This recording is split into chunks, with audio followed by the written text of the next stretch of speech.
It's February 28th, 1993, a quiet Sunday morning in central Texas. The fields are brown and bare around a cluster of buildings that house the members of the Branch Davidian religious group. Then federal agents arrive, and all hell breaks loose. How many gunshots did you hear? It was quite a few, I couldn't really say how many it was. The FBI had come to search the compound for weapons. Later, both sides will claim the other fired the first shot. Good evening, friends. It has been over 36 hours now since federal agents first confronted a heavily armed religious cult near Waco. They were met by a hail of gunfire, killing 4 of the agents and wounding over a dozen others. Tonight, additional agents have arrived on that scene, many of them in combat gear. FBI agent Gary Nessner is one of the new arrivals. But he's not in combat gear. He's come with a different toolkit, as he explains in a speech in 2010. Active listening skills. They're communication skills based on trying to develop a relationship with somebody. Nessner is one of the FBI's lead hostage negotiators. More than 100 people are inside the compound, including dozens of children. But Nessner says they don't see themselves as hostages because they're devoted to their leader, David Koresh. So how do you then influence somebody that's not holding hostages?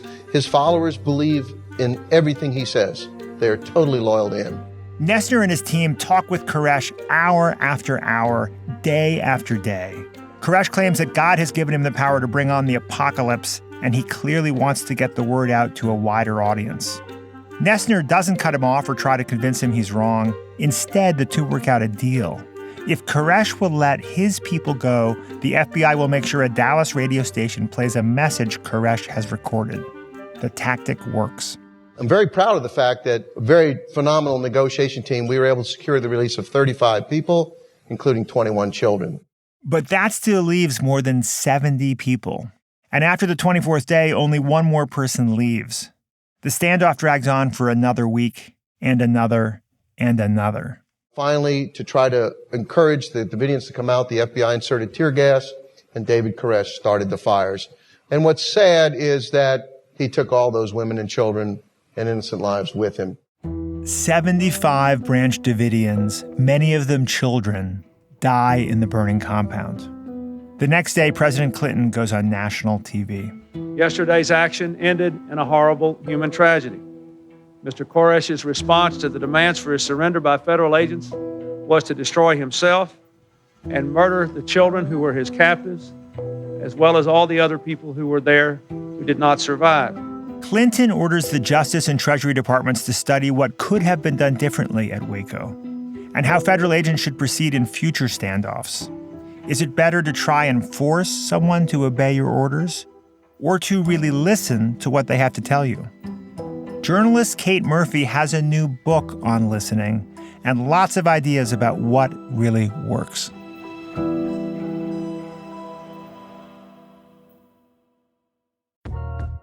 Hi, I'm Jonathan Fields. Tune into my podcast for conversations about the sweet spot between work, meaning, and joy.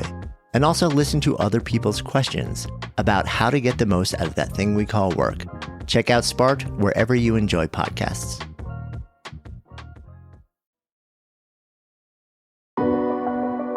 From Wondery, I'm Rufus Griscom, and this is The Next Big Idea. I founded the Next Big Idea Club with Malcolm Gladwell, Susan Cain, Daniel Pink, and Adam Grant to connect people to some of the boldest new thinking shaping our culture and our future. Each week on the podcast, we bring you one idea with the power to change the way you see the world, and maybe even the way you hear it. This week, how and why to listen better.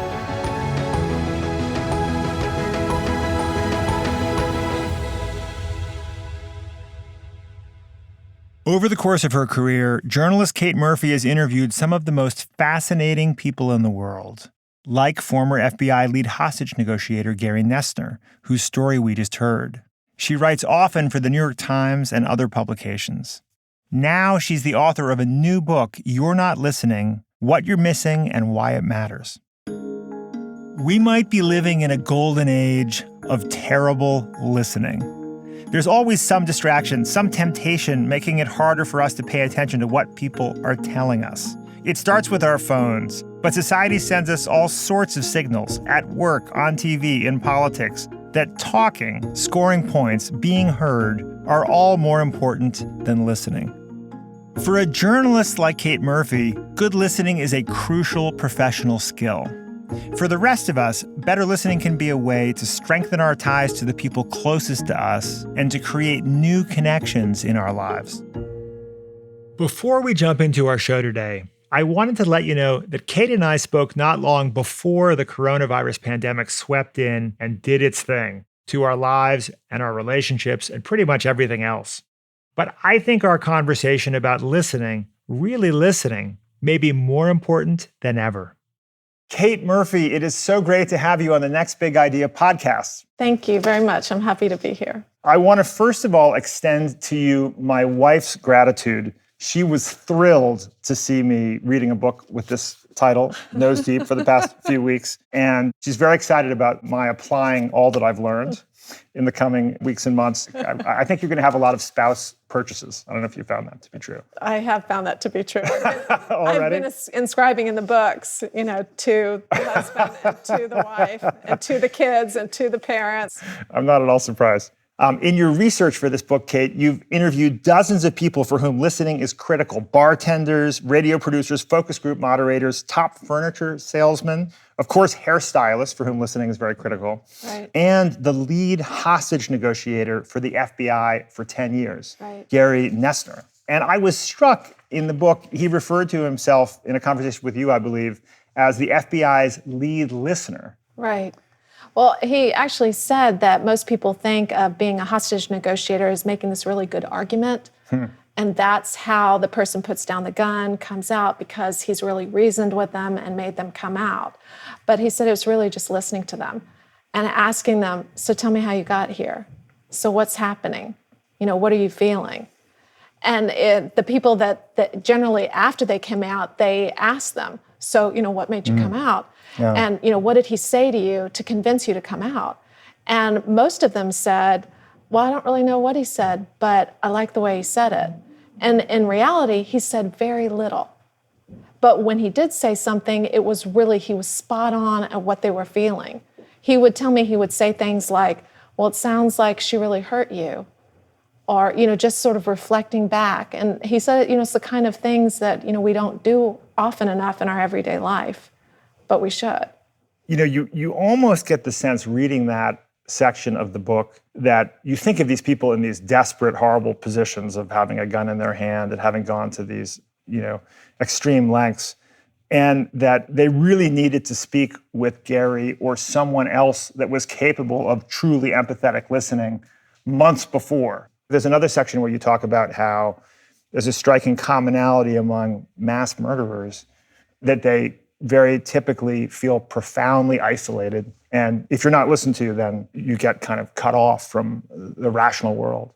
Right, and you get hurt and you get angry and you get resentful, and so you start only listening to yourself, and that's where, a lot of this crazy ideology comes from, where that's the only person that you're taking in that information. But yes, it's exactly that. You think about when they interview family members or friends of the mass murderer, what do they always say? They say, he kept to himself. Or, I haven't heard from him a long time. I didn't ask him anything about that. And, it's sort of a vicious cycle where somebody feels not listened to and then as a result stops listening to anyone else and becomes isolated and starts thinking these crazy thoughts. And of course, we're starting here with the most extreme Yes, cases, we are. because it sounds very, very, very dire. But loneliness is a kind of epidemic right now, isn't it? And I think we've realized in recent years that it's a health crisis, right? Well, yeah, health officials are calling an epidemic. I mean, in the UK, they've actually created a position in government of a minister of loneliness to deal with the millions of people who feel isolated and alone. And, we just had a survey, it was in 2018, of, tens of thousands of Americans, and more than half said they do not have an in-depth, in-person conversation with another person on a daily basis. Wow, yeah. Where people aren't interacting, not having the opportunity to really listen, or if they are in the company of other people, they often feel isolated and lonely. And, that doesn't happen if people are really listening. That's what makes you connect. And so a lot of these people feel lonely even when lots of other people are around.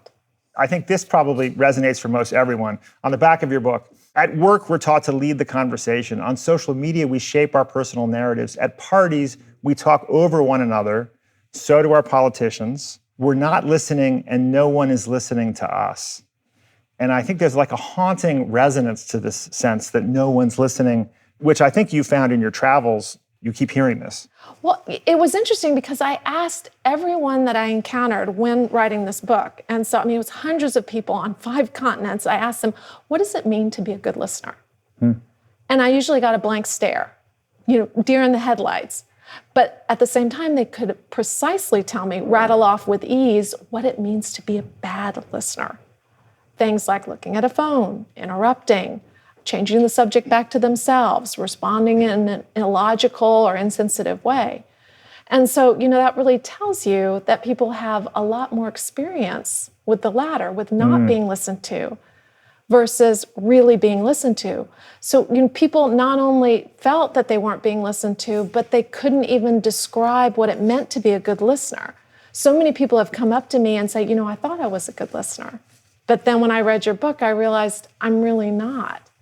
And it's not that people are bad or boorish, it's just we've been conditioned not to listen. It feels like listening has never been more of a struggle for people, right? And we know that there's some factors that are new, like we've had these smartphones emerge that have become ever more compelling, right? And then maybe there's an element of politics causing people to be more likely to stereotype one another. What do you think are the variables that might make this a moment in history when we're just particularly bad at listening to each other? Well, I think you're right. Of course, there's technology, but it's not just technology. When's the last time you went to a restaurant and could really hear the other person? Yeah. They're so loud, you can't have any type of listening going on. And it's very much you have to shout, and it's exhausting. You're never going to have a meaningful conversation. Also, you look at offices today, they're open design.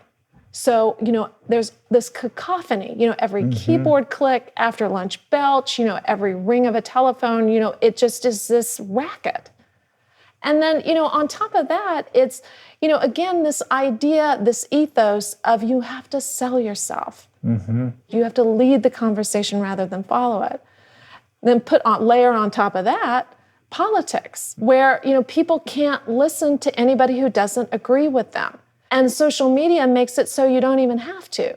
You're just absolutely siloed in these different arenas. And listening is a skill. And like any skill, it degrades if you don't do it often enough. So if you have all of these circumstances preventing you from listening, you get bad at it. You're not doing it as often enough. And then when you're not good at it, subconsciously, you avoid circumstances where you have to. There's this great observation of yours that assumptions are earplugs. I love that phrase. What does that mean? Well, it just means that we all have a tendency to really put people in various file folders in our head. So if we see something that, mirrors something that maybe we saw in the past, and we just sort of, drop people into various folders without listening to them.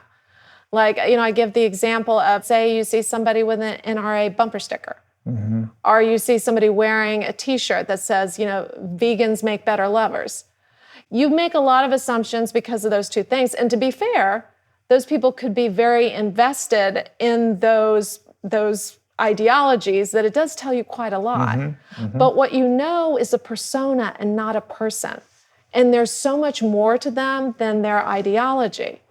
And so if you cut yourself off right there, then you're not going to know the full story. But, the same can be true with if you see somebody that's older, see someone who's a millennial. You make certain assumptions about them.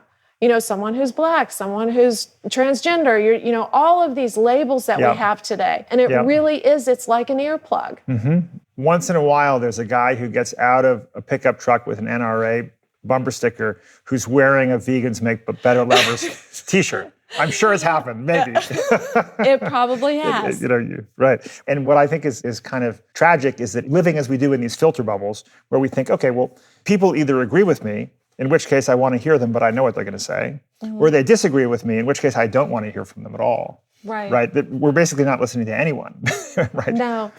I heard a really interesting interview recently between Tom Daschle and Trent Lott, the former majority and minority leader of the Senate. And this was during the Clinton impeachment. And they were asking them, why they really had a much easier time laying down the rules of the impeachment hearing. Whereas, we know what happened with this latest impeachment hearing where nobody could agree on anything.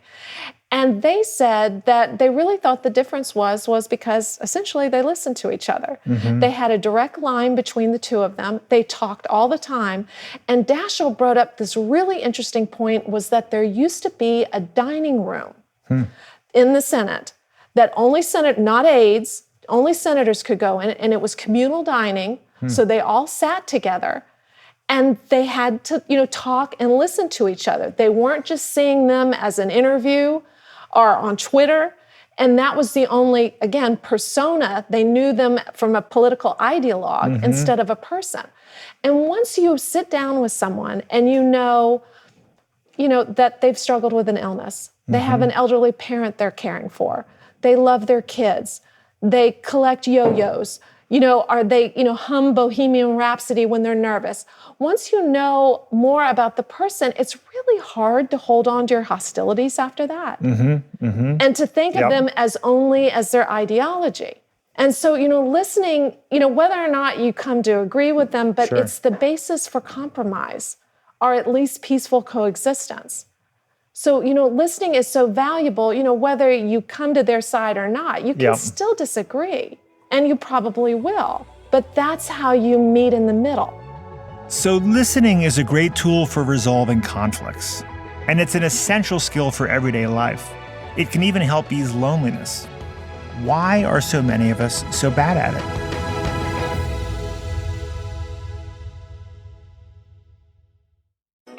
Hey, I'm Michael Kovnat, host of The Next Big Idea Daily. The show is a masterclass in better living from some of the smartest writers around. Every morning, Monday through Friday, we'll serve up a quick 10-minute lesson on how to strengthen your relationships, supercharge your creativity, boost your productivity, and more. Follow The Next Big Idea Daily wherever you get your podcasts.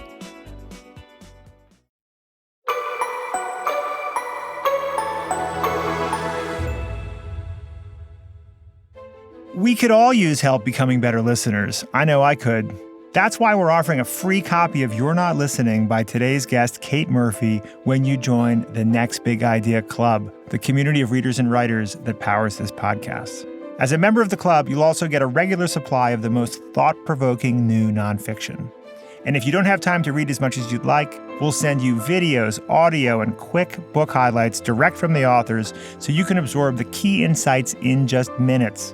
Become a better listener, a better friend, a better leader. Go to nextbigideaclub.com/podcast and use the promo code LISTEN.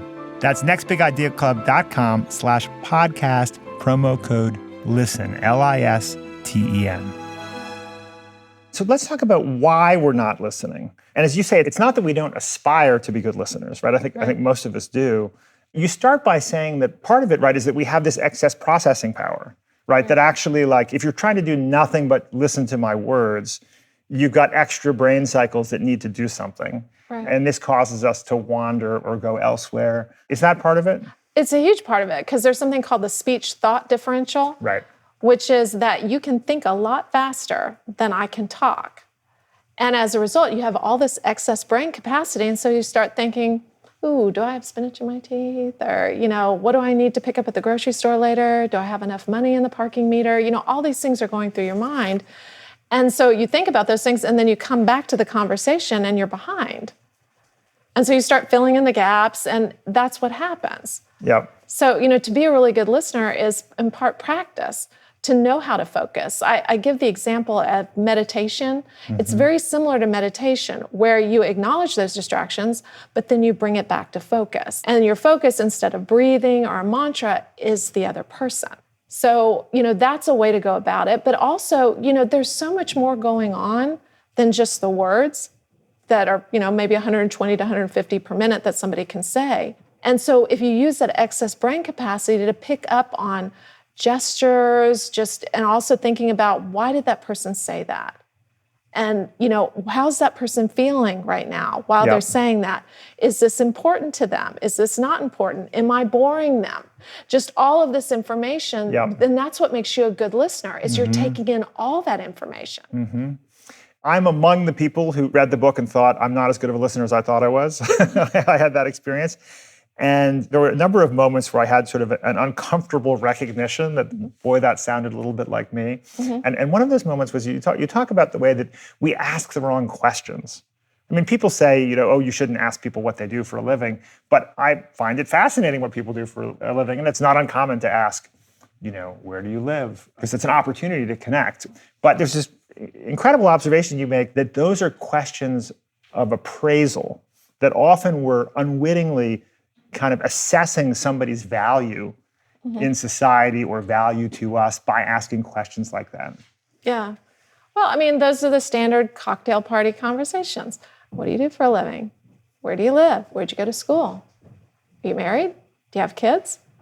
And, people may say, oh, well, I'm fascinated by that. Well, you're fascinated to rank them in the social hierarchy. You're really not trying to get to know the other person. And as a result, people get reflexively defensive. And so you're liable to get that script. It's pretty much a resume recitation or an elevator pitch, something self-promotional. And so, and those are the types of conversations that just make you want to go home to your dog. I mean, they're just, so boring. And they really don't tell you anything about the other person. You want to find out, what keeps them up at night? What are their simple pleasures? Yeah, and then you also point out that there are a lot of questions we ask or ways that we respond that are in fact covert kind of recommendations or judgments. Right. Like, why don't you see a therapist or why don't you divorce him? Making judgments or giving people advice they don't actually want. Right? Have you thought of a gluten-free diet?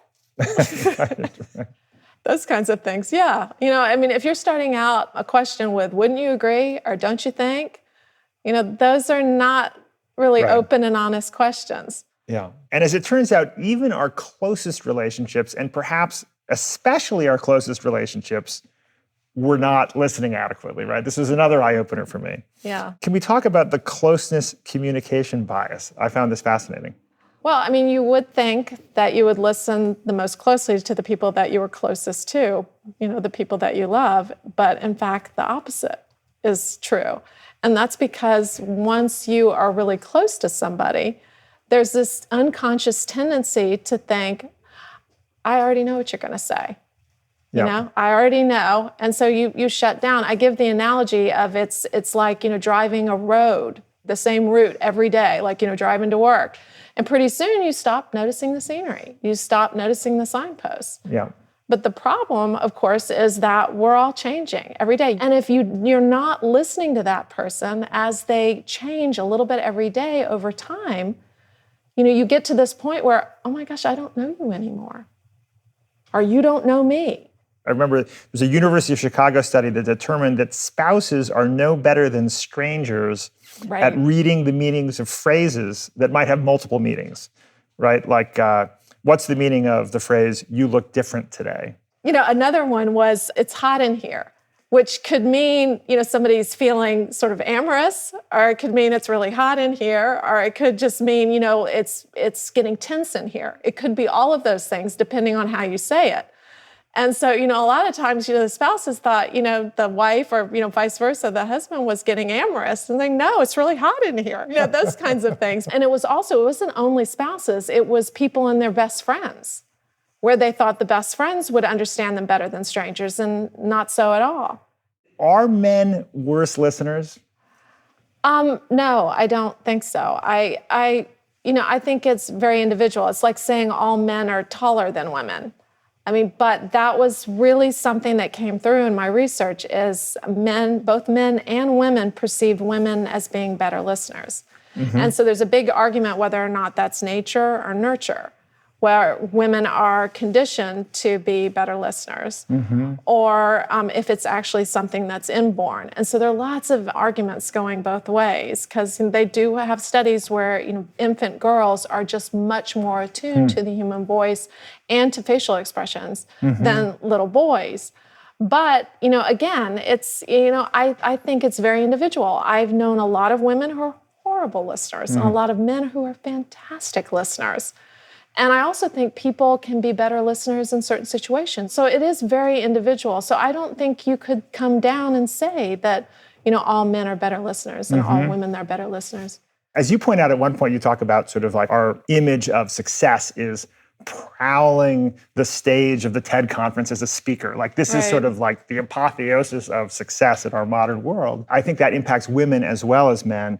But I think often at dinner parties, you have this dynamic of like, people competing to be performative, to get the most laughs. Now, sometimes that results in a certain amount of, amusement, but it can also just be exhausting, right? All this kind of performance. Yeah, I call that conversational competitiveness. Yeah. And that's pretty endemic. And, I bring out the Algonquin Round Table. That was back, many decades ago. Yes, that was fascinating. But that really, in the popular imagination, that is, amusing, scintillating conversation, to have this competition where everybody's trying to get in their quip, to get in their laugh, to score a point. But, I have to say, when I talk to people, both men and women, I had a woman the other day who has let's just say she has a storied romantic life. And she told me that, the sexiest thing a man can do is listen to you. And I also quote someone in the book who says that he married his wife because she stops a beat, is quiet for a moment after he stops talking, and he can tell she's thinking about what he said. So, we may have these ideas of what we're supposed to do, but really, listening is the thing that really makes you connect with another person and makes them want to be with you. Yeah. I love the story of Winston Churchill's mother, Lady Randolph Churchill, who ate dinner with two arch-rival British politicians, William Gladstone and Benjamin Disraeli. And she said, "When I dined with Gladstone, I felt like he was the cleverest man in England. But when I dined with Disraeli, I felt that I was the cleverest woman." Yeah, I love that quote. And which one did she prefer? Disraeli. She vastly preferred Disraeli. Not only did she prefer Disraeli, but Queen Victoria much preferred Disraeli. Exactly. Right? And people said it verged on unconstitutional to have the Queen so in favor of one candidate. But it's an example of that we think that, you want to be the clever person on the stage who's making everybody laugh and holding everybody's attention. And making an impression, exactly. But, really, it's the person who really listened to them. By now, you're probably wondering, what does it take to be a better listener? Here's a hint. It involves indulging something we're usually told to suppress.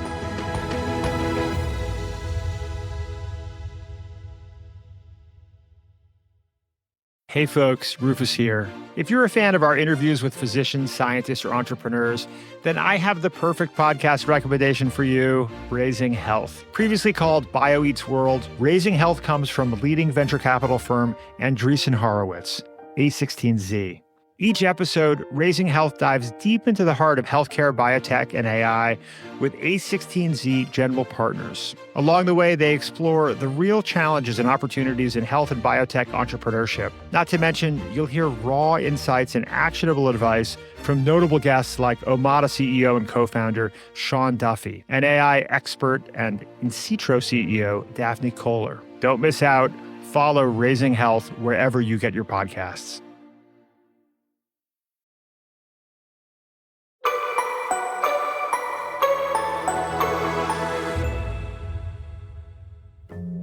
Naomi Henderson is a professional listener. There have been a lot of cases where people have shared things with me, and I am hard-pressed to suppress my tears with either their courage or their story. She's not a therapist or a social worker or a reporter. Naomi Henderson runs consumer focus groups, and she's unbelievably good at it. If they're going to tell us how they feel, it'd be nice if we knew something about them as people. In 1994, a major manufacturer of household cleaning products decides to add a new line, but they're not sure which way to go. Naomi's job is to uncover what it is that consumers really want. I said to people, if there were no paper towels, what would you use instead? That opened up a great conversation right at the beginning of the focus group. And we were meeting each other as women who do a lot of cleaning.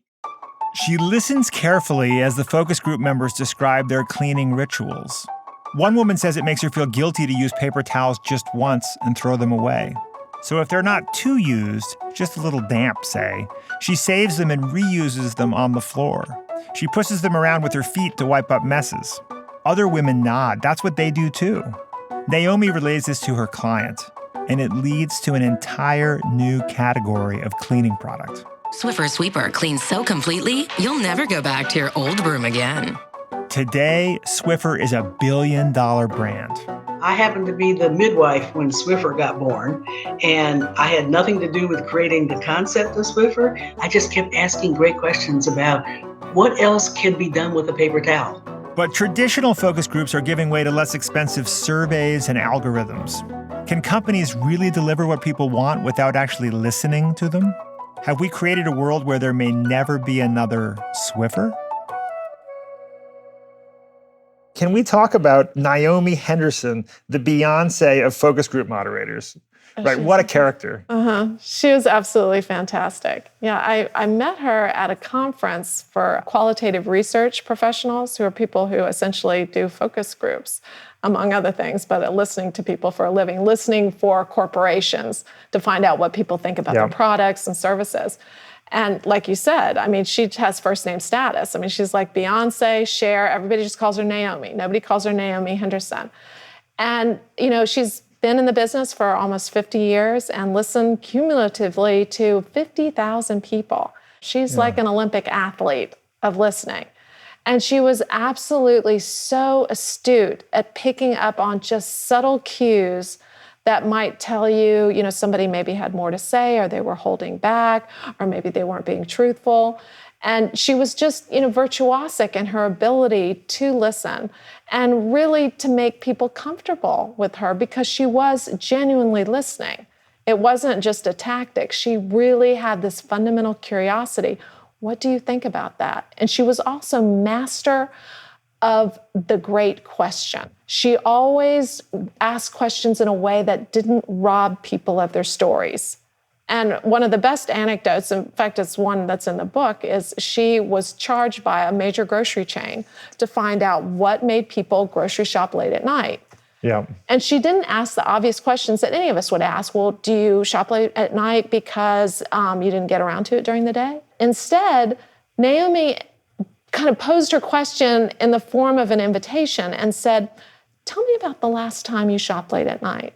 And as a result, this woman who was sitting in the back just, you know, really had not had much to say. And she raised her hand and said, well, I just smoked a joint. I was looking to have a menage a trois, me, Ben, and Jerry. But those are the kinds of insights that corporations, companies, this grocery store chain wants to know. At one point in the book, you describe a good conversation as like a dance. Mm-hmm. The more the two parties are in sync with each other, the better. I thought that was so nice. I was really struck by the research on how brain waves in an fMRI scanner literally couple when people are properly in sync or understanding each other. I think it was neuroscientist Yuri Hassan who did the study that showed that when people speak and listen, the better they understand each other, the more closely their brain waves sync up. I mean, they literally mirror each other. Yeah.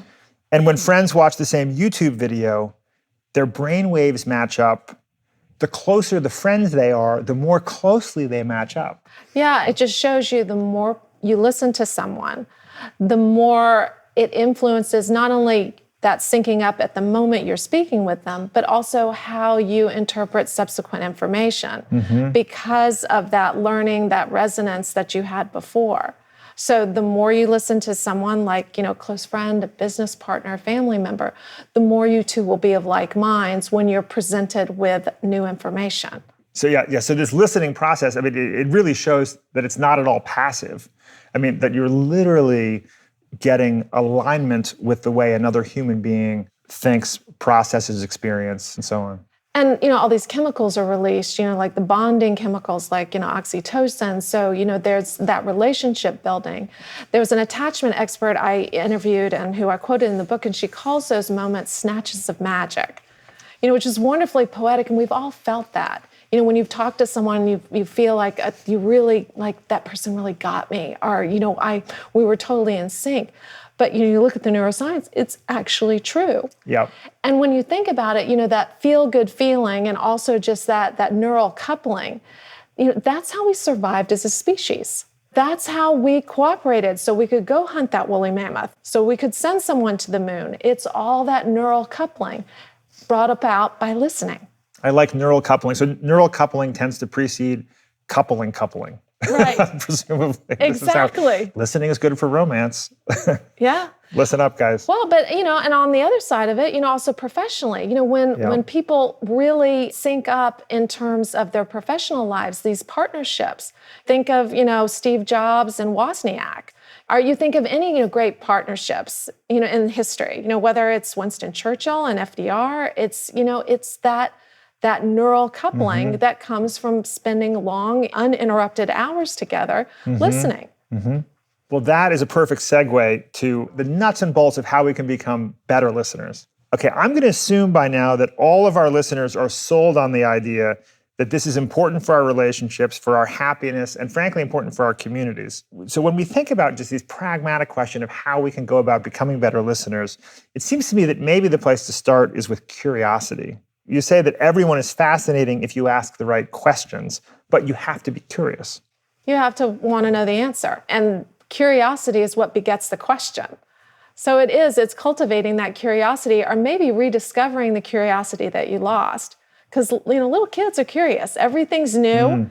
And so they'll ask a million questions trying to figure you out. And so, you know, it gets beat out of us. Well, and it almost strikes me as coming up with the right sequence of questions as like a Rubik's Cube solving challenge, which is that like this person may be entirely uninteresting on the outside, or at least I may have that initial impression. But the onus is on me to figure out what it is that I can learn or discover. Well, when you're talking about giving tips about the nuts and bolts, is just to really, you know, have that in your mind. What can I learn about this person? You know, go into the conversation with that I want to leave this conversation knowing something new, interesting about this person. And also, you know, how did that person feel about what we were talking about? If you can do those two things after a conversation, you're well on your way to being a better listener. And then, of course, the other amazing variable is that you actually make people more interesting when you listen to them attentively, right? This is a fascinating twist, right? I mean, that the same person, when listened to attentively, ends up speaking with greater detail and enthusiasm. Well, and they speak more logically. So if you are a non-judgmental, open listener, the other person will be a much more interesting conversationalist. It's fascinating. Now, for the parents out there, as a little bonus advice, okay, you pick up your kid from soccer practice and he says, "That was horrible, I never want to go again." What do we tend to say and what should we say? Well, that really strikes a nerve in parents. You know, well, you can't quit. And also, you know, oh my God, what happened? You know, I'm going to call the coach. Or just trying to just sort of divert it, ignore it. Are you hungry? You know, you'll feel better after we eat. You know, all those kinds of things that, you know, divert, give advice, get, you know, highly emotional, try to fix, all this types of things. That's exactly what I would do, by the way, the wrong thing. Well, I mean, there's no really right or wrong, but, you know, to really be listening, which is, you know, what we're talking about in the book, is to really find out, you know, what does quitting mean for you? Have you ever felt this way before? Let the child really expand on what happened and how they feel. Because, you know, what could be frustrating them could have nothing to do with what happened on the soccer field. Interesting. It could be something else. And so to be able to make the space to allow someone, because kids are like everybody else, they just want to be heard. And they want you to make space for that. And also, you know, when you jump in to correct, advise, fix, the message that you're sending is, you know, you're not going to get this without me. Like, you're not equipped to solve this on your own. And that's, you know, really disempowering. Yeah.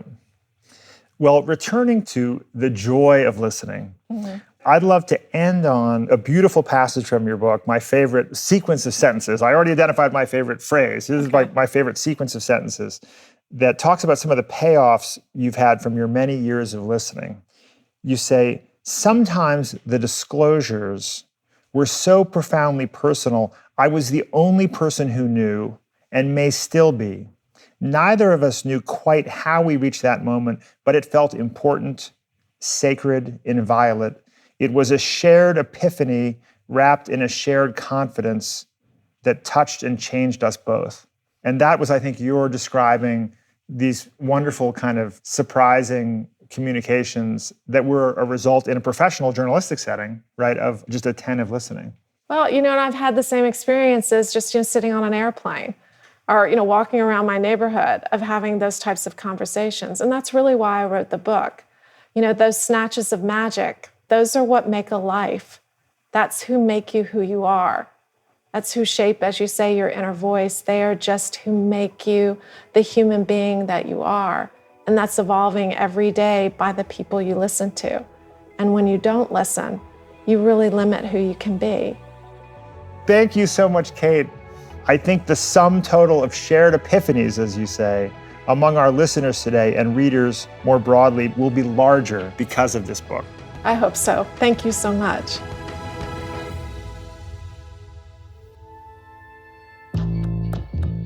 If you have thoughts about You're Not Listening or any of the books in our series, join the conversation with me, Kate Murphy, and other authors at nextbigideaclub.com/podcast. You can sign up for the club and get a free copy of You're Not Listening with the promo code LISTEN. That's nextbigideaclub.com/podcast, promo code LISTEN. If you like our podcast, please give us a 5-star review and tell your friends to subscribe. We're available on Apple Podcasts, Spotify, NPR One, and every major listening app, as well as Wondery.com.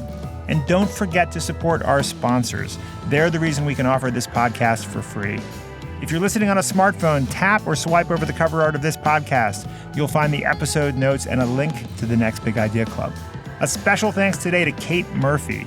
Her book, You're Not Listening, What You're Missing and Why It Matters, is available wherever books are sold. I'm your host, Rufus Griscom. This episode of The Next Big Idea was written by Maeve McGoran. Sound designed by Jake Gorski. Our associate producer is Caleb Bissinger. Our series producers are Natalie Shisha and Michael Kovnat. Our senior producer is Jonathan Miller. Executive producers are Stephanie Jens, Marshall Louie, and Hernan Lopez for Wondery.